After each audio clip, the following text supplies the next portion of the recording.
نستعين على أمور الدين. اللهم صل وسلم على سيدنا محمد وعلى آله وصحبه أجمعين. سبحانك لا علم لنا إلا ما علمتنا إنك أنت العليم الحكيم. أما بعد. Hadirin para habaib yang saya hormati semuanya, para alim ulama, tokoh masyarakat yang saya hormati pula, hadirin dan hadirat, semoga Allah Ta'ala memberikan keberkahan kepada kita di pagi hari ini, dan semoga Allah Ta'ala memberikan pahala yang sebesar-besarnya untuk duduk kita di sini. Amin ya rabbal alamin. Hadirin rahimakumullah, tadi bagaimana sudah dibaca oleh akhina Husain, Habib Husain Asghar dan Ali Asghar apa yang diterangkan di dalam kitab Risalatul Muawanah. Di sini disusun oleh Al-Imam Abdullah bin Alawi Al-Haddad. Di dalam kitab ini diterangkan perkara mengenai bagaimana pentingnya seseorang itu bersikap wara'. Wara' itu apa? Bersikap hati-hati. Bersikap hati-hati di dalam perkara yang diharamkan untuk didekati atau dikonsumsi. Maka secara umum bersikap wara', berhati-hati ini diambil dari ngati berhati-hatinya kita dari yang haram, kemudian dari yang syubhat. Kalau di kitab yang satunya beliau menyebutkan yang disebutkan yang syubhat dulu, baru yang haramat, yang diharamkan. Ya, jadi bersikap wara' ini fa innal wara'a malakuddin. Bersikap ngati-ngati, ya, bersikap hati-hati. Jangan sampai kita ini tersentuh dengan yang haram, atau lebih dikhususkan memasukkan sesuatu ke dalam tubuh kita ini hal yang haram. Itu dikatakan wara'. Adalah perkara malakuddin. Ini perkara yang merupakan tegaknya atau tiangnya atau bahkan kuncinya agama ini. Jadi berhati-hati dari yang haram, yang syubhat, itu adalah betul-betul cagaknya agama, ya, penguatnya agama ini. Wa alaihi walladhi alaihi al-madar indal ulama al-amin. Dan dari sinilah poros yang sudah dijelaskan oleh para alim ulama yang mereka orang yang amilin. Mereka orang yang mengamalkan ilmunya. Maka wara' ini adalah dasar agama, tiangnya seseorang di dalam berbuat ketaatan. Dan ini adalah perintah dari Allah Subhanahu wa Ta'ala kepada para rasulnya sebelum Allah Ta'ala memerintahkan kaumnya, para nabi tadi. Ya. Bagaimana Allah Subhanahu wa Ta'ala menyebutkan dalam Al-Quran, ya ayyuhan nasu, dalam ayat yang lain, ya ayyuhan rusul, wahai para rasul, kulu minat thayyibati wa'malu shalihah. Makanlah kalian dari makanan yang thayyibat, yang baik atau alias yang halal. Wa'malu, dan setelah itu beramallah kalian dengan amal-amal yang shalih.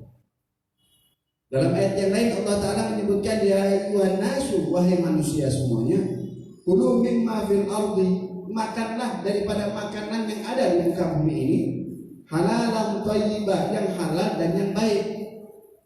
Wala tattabi'u khutuwatis syaitan, jangan kalian mengikuti langkah-langkahnya setan, menuruti setan, akhirnya kalian berani makan yang tidak baik dan yang haram. Innahu lakum aduwwun mubin, karena sesungguhnya setan itu adalah musuhmu yang nyata. Bagaimana disebutkan dalam ayat yang lain, inna syaitana ya'idukumul faqra. Setan itu membisikkan dan memberikan kepada kalian was-was supaya kalian itu fakir, menakut-nakuti kalian dengan kefakiran. Nanti kalau saya tidak gini, nanti saya tidak bisa hidup. Nanti kalau saya tidak jalani yang ini, nanti saya makan dari mana? Nanti kalau saya tidak begini, anak saya besok bagaimana keadaannya? Setan menjanjikan kepadamu kefakiran, ditakut-takuti. Akhirnya dengan rasa takut tadi, orang berani melanggar yang diperintahkan syariat, berani melewati batas. Akhirnya apa? Yang syubhat ditabrak, yang haram disikat. Itu setan. Sedangkan Allah dan Allah Ta'ala bagaimana? Ya'idukumul maghfirata wa Fadlan, sedangkan Allah menjanjikan kepadamu ampunannya dan karunia-Nya. Jadi kita harus percaya kepada Allah, jangan kita percaya dengan setan. Harus yakin dengan Allah. Nah, wara ini disebutkan bagaimana? Ini adalah perkara yang sangat penting. Ya, perkara yang sangat penting dan dasar daripada agama. Kenapa? Karena Allah sebelum memerintahkan para umatnya, Allah perintahkan Rasul dulu. Rasul, kalian dulu. Ya. Kalian dulu yang makan makanan yang halal, kemudian baru kalian itu beramal soleh.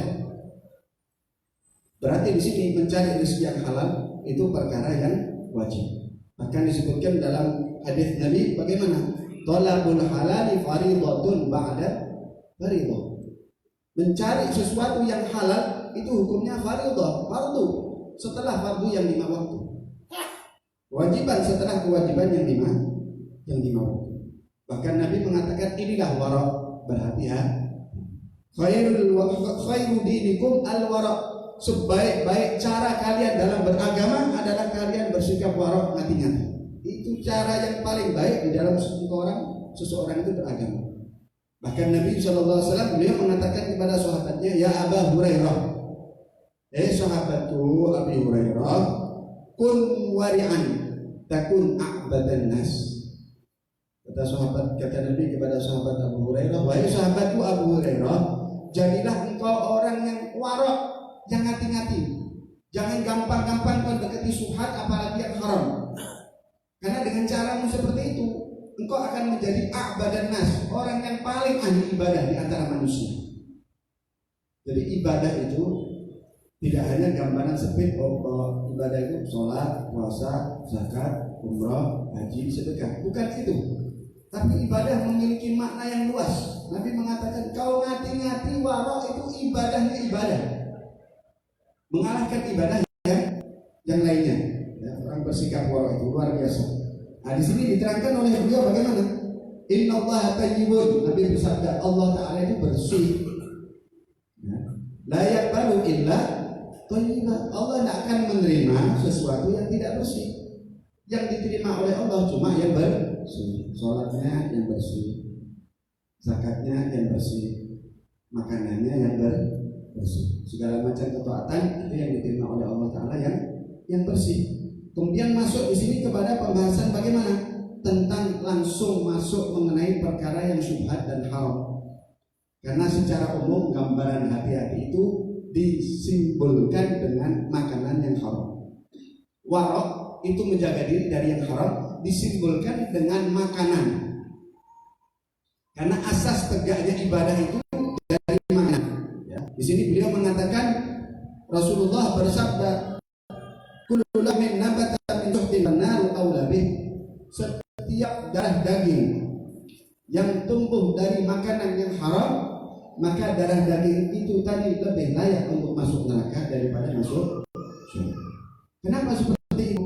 Karena di sini beliau mengatakan, ya, Nabi SAW masih bersabda, "Manittau syubhat." Barang siapa dia takut atau menjaga dirinya dari perkara-perkara yang syubhat. Syubhat itu perkara yang tengah-tengah, samar-samar, itu syubhat. Ya.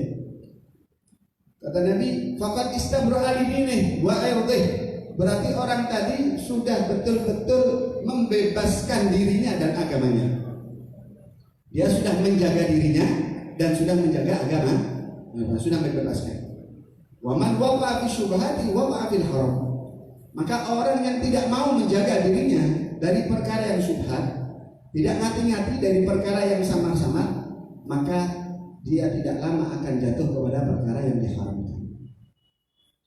Lalu kenapa sampai seperti itu? Pentingnya bersikap wara. Di sini beliau Imam Haddad baru menerangkan, wa'lam, ketahuilah, annal ladzi yatanawalul harama wa syubhati qalla ay yuwaffiqa li fi'lil amali shalih. Ketahuilah, siapa saja yang sudah memasukkan ke dalam tubuhnya hal-hal yang haram atau mungkin hal yang syubhat yang tidak jelas kehalalan dan keharamannya, qalla ay yuwaffiqa li fi'lil amali shalih, maka orang tadi amat sangat sulit untuk dapat taufik, pertolongan dari Allah untuk bisa mengerjakan amal yang baik. Sulit. Karena apa? Tubuhnya sudah bercampur dengan yang tidak dikehendaki oleh Allah. Dosa kan masih banyak orang yang berbuat maksiat, yang mencuri, yang ngambil hak orang, yang ngerampok segala macam. Tapi dia ibadah, dia mengerjakan sholat, bahkan umroh haji. Tapi yang dipakai uangnya orang, ya bagaimana? Kan kegiatan ibadah. Bagaimana kok dibilang bahwasanya orang yang kemasukan subhat atau yang kemasukan yang haram sulit dapat taufik, sulit dapat pertolongan dari Allah untuk mengerjakan amal yang soleh. Kata Imam Hamdan, ya begitulah. Orang pokoknya kalau sudah kemasukan yang syubhat haram, sulit dapat pertolongan dari Allah untuk mengerjakan amal soleh. Dan bila ada ternyata seperti tadi, kok ada orang yang dari harta yang haram bisa mengerjakan macam ketaatan, akhirnya dipenuhi dengan amal taat. Beliau mengatakan wa in wufiqalahu, seandainya ada orang kelihatan zahirnya zahiran dia mengerjakan amal soleh, amal kebaikan, tapi dari rezeki yang haram, fala budda, maka harus itu mau tidak mau pasti ayyuridu lahu minal afatil batinah, bakal datang gangguan segala hal yang akan masuk ke dalam amal-amalnya yang sifatnya afatil batinah, sifatnya batin. Dalam kitab Nasu'ih dia mengatakan batin dan zahir, ya, batin dan zahir. Akan datang penghalang-penghalang, akan datang gangguan-gangguan, baik itu sifatnya zahir atau batin, yang bakal yufsidu, akan merusak alaihi, amal yang dia kerjakan. Ya, pokoknya kalau sudah amalnya dari sesuatu yang haram, sudah tidak bakal beres seterusnya. Nah, itu membahayakan diri orang tadi, ya, walaupun hebatnya amalnya seperti apa. Kan Nabi sudah menyebutkan dalam hadis yang sahih, gitu ya. Tsumma dzakara rajula, Rasulullah sallallahu alaihi wasallam itu pernah menyebutkan tentang keadaan seseorang asy'ath aghbar. Ada orang itu badannya kotor, aghbar, berdebu, ya. Yutilus safar, orang ini tampak seperti orang yang melakukan perjalanan yang panjang dan jauh. Ini seorang musafir. Rasulullah menggambarkan ada seseorang yang disifatkan sifat seorang musafir, pakaiannya kotor, bajunya berdebu, melakukan perjalanan yang panjang. Bagaimana? Yamuddu yadahu, dia mengangkat kedua tangannya. Orang tadi mengangkat yamuddu yadaihi ilas sama, kata Rasulullah. Dia mengangkat kedua tangannya ilas sama, ke langit, sambil orang tadi mengatakan ya Rabbu, ya Rabbu, ya Allah Tuhanku, ya Allah Tuhanku. Dari hadis ini menunjukkan bahwa orang yang berdoa itu mengangkat kedua tangan. Ya, dalam hadis yang lain Nabi mengatakan innallaha yastahi, Allah malu bi rajulin, kepada seseorang rafa'a yadayhi, mengangkat kedua tangannya, wa yarudduhu khaibatain.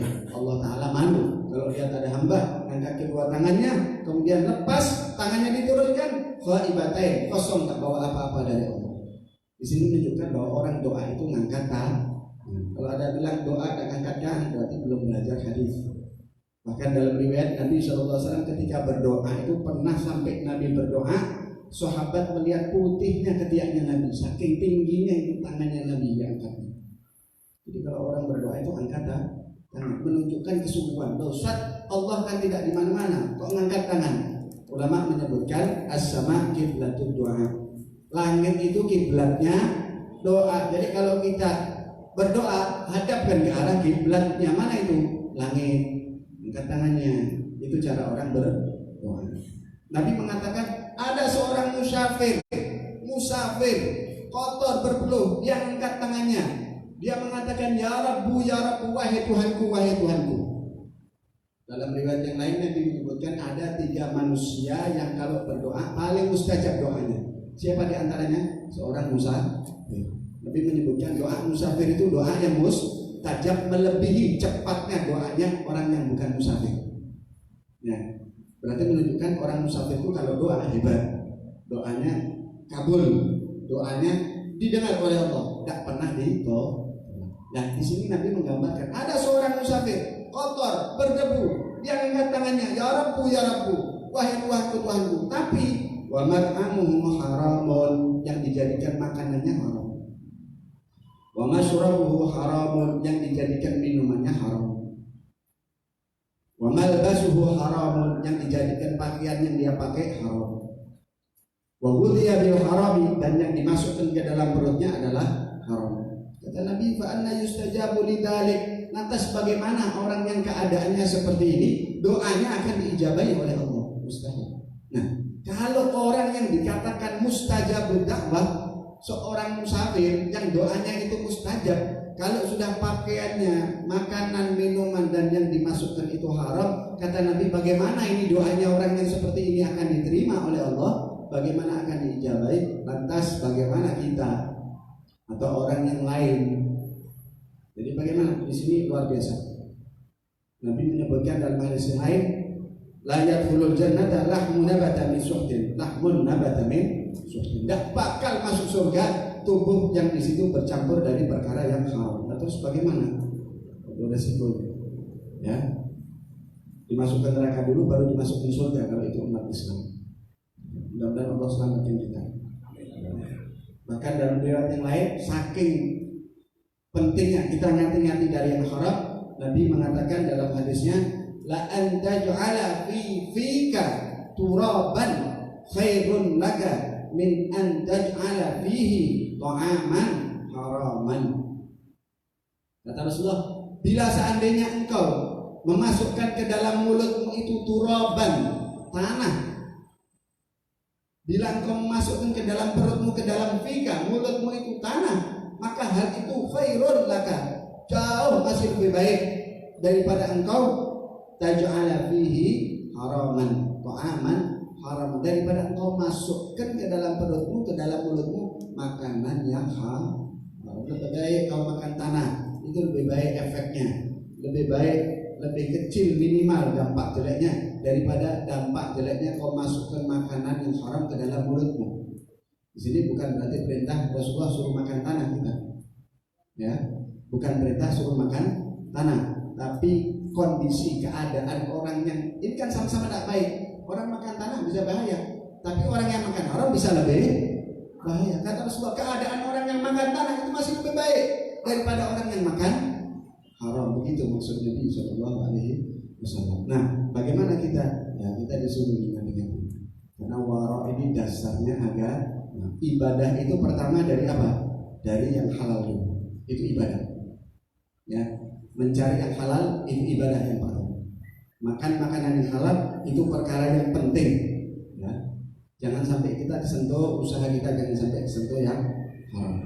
Nah, kemudian bagaimana? Dalam hadis berikutnya Nabi juga mengatakan, maniktasaba malan min ghairi hillihi, barang siapa yang dia punya iktasaba, usaha, tapi dari mana? Min ghairi hillihi, bukan dari jalan yang dihalalkan, bukan dari jalan yang dihalalkan, sehingga dia dapat malan, dapat harta dari usahanya tadi dengan usaha yang tidak halal. Fa in tasaddaqa, kalau dia akhirnya dapat harta, tasaddaqa, harta tadi dipakai untuk sedekah, lam yuqbal minhu, tidak diterima sama Allah. Ya, dia usaha dari yang haram, tidak halal, dapat harta, disedekahkan, lam yuqbal, tidak bakal diterima oleh Allah. Lam yuqbal. Wa in anfaqa minhu lam yubarik lahu. Kalau dipakai untuk dirinya sendiri, tidak ada keberkahannya sama sekali. Diberikan anaknya, anaknya tidak jadi berkah. Diberikan istrinya, tidak membawa keberkahan. Dipakai, tidak jadi berkahnya, jadi maksiatnya, jadi tidak baiknya anak istri dan keluarganya. Ya. Kemudian bagaimana? Wa in tarakahu, nah terus bagaimana? Disedekahkan, tidak diterima. Diberikan anak istri, tidak jadi berkahnya. Wa in tarakahu, nah terus bagaimana? Kita buang saja itu harta, kita tinggalkan saja. Kalau harta itu tarakahu, dia tinggalkan, tidak diute-ute, tidak dinapak-napakkan, tuang dibiarkan begitu saja sampai sehangusnya, sampai sehancurnya. Kata beliau, kata Rasulullah, wa in tarakahu, harta itu kalau dibiarkan khalfa dhahri, di belakang punggungnya, tidak diapa-apakan tuh. Pokoknya dia sudah dapat ditinggalkan, kana zaduhu ilan nar. Jadi bekalnya dia masuk neraka. Jadi bekalnya dia masuk neraka. Jadi luar biasa. Bersikap wara ini hati-hati. Dalam hadis yang lain Nabi menyebutkan manishtaro tauban, siapa saja yang beli baju, Siapa saja yang beli pakaian bi asyrati darahim, dengan uangnya yang 10 dirham. Anggap 10 dirham 100.000 misalnya. 10 dirham. Wa fihi dirhamun haram, tapi dari 10 dirham tadi uangnya untuk beli baju yang 1 dirhamnya dari uang haram. Jadi yang 9 itu halal, yang 1 haram. Uang kita 100.000, yang 90.000 halal, yang 10.000 haram. Kita belikan baju untuk kita pakai. Kata Rasulullah, lam yakbalillahu lahu sholatan madama alaih. Maka sholat yang dia kerjakan tidak akan diterima oleh Allah Ta'ala selama pakaian tadi masih menempel pada dirinya. Karena di pakaian tadi ada 10, 1 dari 10 dirhamnya itu dari yang haram. Ini cuma yang nempel, kan? Belum yang dimasukkan. Kata beliau, fa idza kana hadza fi thawbi, kalau hal ini jadi apa? Salatnya orang yang pakai baju dari yang 1 dirham yang haram, keadaannya seperti ini, alladzi yakunu ushru thamanihi haraman, cuma 1/10 saja yang dibuat beli baju itu haram, 1/10 ada kecampuran haram. Itu sholatnya tidak diterima oleh Allah selama bajunya tadi dia pakai. Fakaifa yakunul halau kana zamanu kulluhu minal haram. Terus bagaimana kalau semua uangnya yang dipakai beli baju haram semua? Itu istilah pepatah Indonesia itu bagaimana? Susu rusak sebelahnya itu gara-gara apa? Hah? Ya, nila setitik merusak susu sebelah. Jadi aturannya itu gitu. Kalau perkara yang baik banyak, ada yang sedikit pasti merusak yang banyak. Kalau ada 10 kambing yang sehat, yang 1 sakit, yang 1 bukan jadi sehat, tapi yang 10 jadi sakit. Kan begitu. Tidak mungkin gara-gara yang 10 sehat, yang 1 jadi sakit. Enggak. Yang sehat malah ketularan jadi sakit. Padahal yang sehat lebih banyak. Begitu pula. Maka kalau ada sedikit yang haram dan banyak yang halal bercampur, maka ghalabal haram, yang menang yang haram, ya, yang kalah yang haram. Ya. Kata beliau, itu kalau di pakaian. Bayangkan kalau uangnya semua haram, bagaimana sholatnya akan diterima? Kata Imam Haddad, wa idza kana hadza thawb alladhi yakunu fi dhahir ala dhahir jasad, itu baru baju, yang mana baju itu sifatnya cuma melekat di luar badan. 1 haram atau semuanya dari yang haram, baju yang menempel tadi bikin tidak diterima sholatnya. Fakaifa yakunu al-halu fit ta'am, bagaimana kemudian yang haram itu bukan baju yang menempel tapi pakaian makanan yang masuk. Alladzi yakunu fi batinil jasad, itu makanan masuk ke dalam jasadnya kita. Yajri bil lahmi, dia mengalir di darah di daging kita. Waddam, mengalir di darah kita. Wal uruq, mengalir di urat-urat kita. Wal idham, mengalir di tulang-tulang kita. Wasairi ajza'il badan, dan terus itu mengalir tadi yang haram muter jadi seluruh masuk ke dalam seluruh tubuh kita.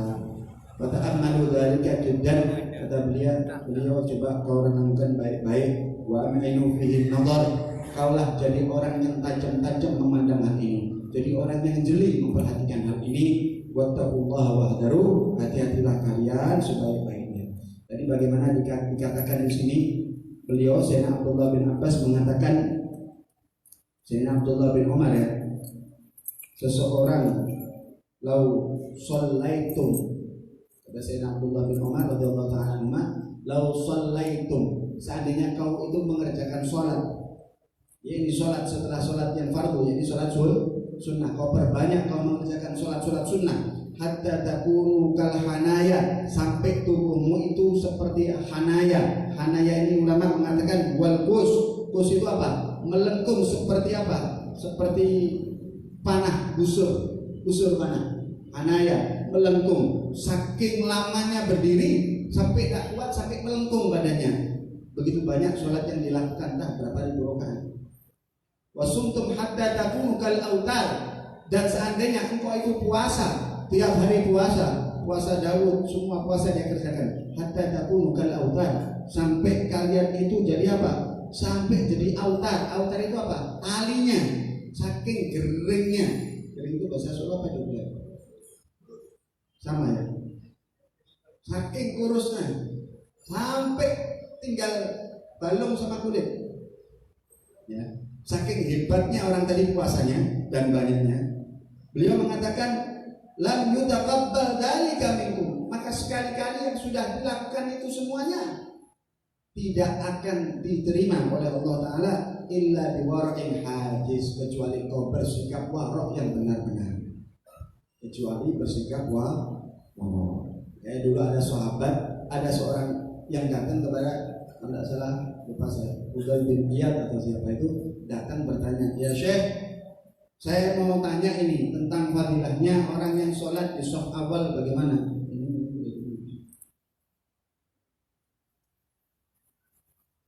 Ada salah Fudail bin Iyad kalau salah, atau Ibrahim bin Adham, saya lupa referensinya.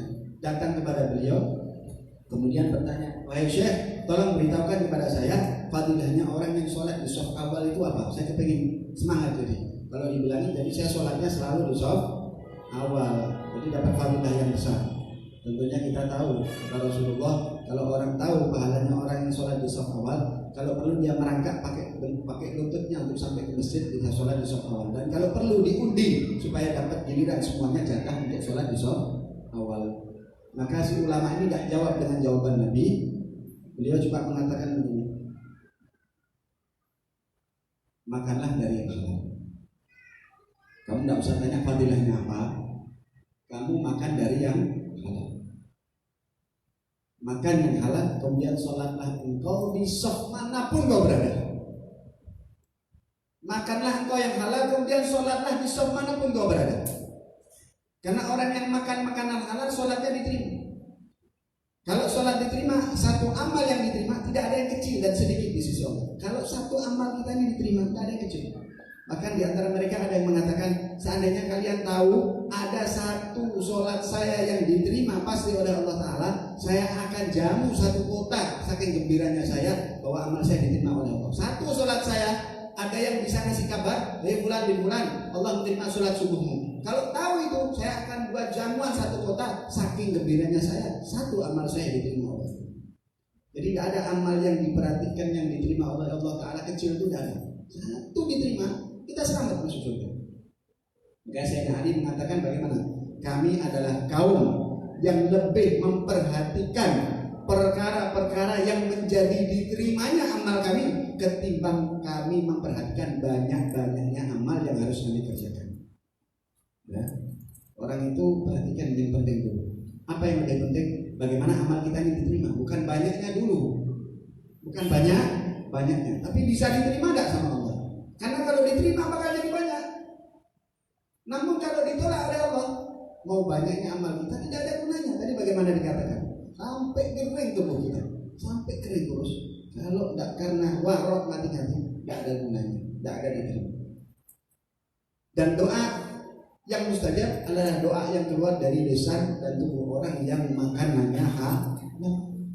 Bagaimana ketika sahabat datang kepada Nabi Abi Dzar Al-Ghifari, kalau tidak salah itu beliau datang kepada Nabi, ya Rasulullah, ud'uni dan aku mustajabat dakwah. Ya Rasulullah, kok saya didoakan, saya minta doa Anda ya Rasulullah. Minta apa? Minta saya ini supaya nanti kalau setiap kalinya saya berdoa, doa saya mustajab, langsung diterima oleh Allah. Doakan saya Rasulullah, saya jadi orang yang mustajab kalau berdoa. Kata Rasulullah, ya, makanlah engkau makanan yang halal, ya, takun mustajabat dakwah. Kata Rasulullah, makanlah engkau dari makanan yang halal, takun mustajabat dakwah. Engkau akan jadi orang yang mustajab doamu. Ya, tidak usah didoakan Nabi, makan yang halal kita sudah mustajab. Bahkan Syekh Abdul Qadir Jailani itu beliau pernah mengatakan, ketika tampak tanda-tanda seorang wanita itu kehamilannya, ketika ada seorang wanita tampak tanda-tanda kehamilan ada pada dirinya, maka di situ tugas seorang suami mencarikan makanan yang halal untuk istri dan calon anaknya. Agar supaya apa? Agar supaya nanti ini kalau terlahir itu anak, maka setan tidak punya jalan untuk merusak anak tadi. Setan tidak akan lepas menggoda kita. Setan tidak akan lepas merusak manusia. Tapi setan tidak punya jalan untuk menyesatkan orang tadi. Ya. Dia bisa menggoda, tapi Allah selalu memberikannya pintu pertolongan. Kenapa? Karena dari makanan yang halal. Maka anak ini nanti kalau kau berikan makanan yang halal, dia terlahir dalam keadaan terjaga dari godaannya setan. Jadi setan tidak bisa menyesatkan walaupun setan sekuat apapun merusak dan menggoda anak ini. Dan anak ini nanti bakalnya akan tumbuh menjadi anak yang patuh kepada Allah dan pasti dia berbakti kepada orang tuanya. Jadi kuncinya bagaimana? Bukan pondoknya yang bagus, ya, tapi kasih makan dulu yang bagus. Kasih makan dulu yang baik. Kalau sudah dikasih makan yang baik, semua akan jadi baik. Ya, tidak dikatakan oleh sahabat, kul masyita famithluhu ta'mal. Silahkan, kau mau makan apapun yang akan kau makan. Famithluhu ta'mal. Maka nanti kau akan lihat buah perbuatanmu seperti apa yang kau makan. Ya, lihat apa buah makananmu itu dari perbuatanmu itu akan kelihatan. Famithluhu ta'mal. Kau akan beramal sesuai dengan apa yang kau makan. Man akala halala atau ajawarihu sya'an abad. Siapa saja yang makan makanan yang halal atau ajawarihu, anggota tubuhnya akan taat kepada Allah. Sya'an abad. Dia sengaja tak sengaja. Alima aw lam ya'lam. Dia tahu itu atau dia tak sadar, pasti akan taat. Tak usah repot. Tak perlu capek didik anak. Kasih makan yang halal, tuh anak akan jalan sendiri kemana perginya. Karena yang nuntun badannya yang halal itu tadi makan. Wa man akala al-harama qasad jawarihu syaa'a abad alima aw lam ya'lam. Barang siapa dia makan makanan yang haram, anggota tubuhnya akan maksiat kepada Allah. Syaa'a abad. Dia sadar tak sadar. Alima aw lam ya'lam. Dia tahu itu atau dia tak tahu. Akan jalan kemana perginya sesuai dengan apa yang dimakan. Makanya makanan halal ini perkara yang sangat penting. Makanan yang halal ini pokok dasar kita beragama. Ya, wa ta'atun mimman haraman yakulu mithlul bina'i fawqa mawjin yuj'alu. Dan semua macam ketaatan yang dikerjakan manusia tapi didasari dengan makanan yang haram, itu permisalannya seperti orang yang membangun gedung bangunan di atas ombak lautan, dan itu mustahil akan terjadi. Jadi memang dasar ini kok neraka kok bab ini sebetulnya saya pengen nerangkan bab doa, tapi doa ada hubungannya dengan makanan yang halal. Mudah-mudahan Allah Taala berikan kepada kita rezeki yang halal. Dan jangan takut, Allah tidak memerintahkan satu perintah. Allah perintahkan kita mencari yang halal. Allah perintahkan itu kepada Nabi, Allah perintahkan kepada umat, terkecuali yang halal itu ada. Jangan katakan bahwasanya sekarang sudah ada yang halal, haram semua. Kata Imam Haddad, ini qaulun fasid. Dia mengatakan, orang yang mengatakan sekarang haram kabeh, tidak ada yang halal, wis tidak bisa warok-warokan. Kata beliau, ini qaulun fasid, ucapan orang yang rusak.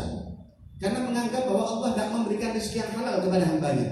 Sedangkan Allah memerintahkan kita cari rezeki yang halal. Kalau sudah Allah perintahkan berarti yang halal itu ada.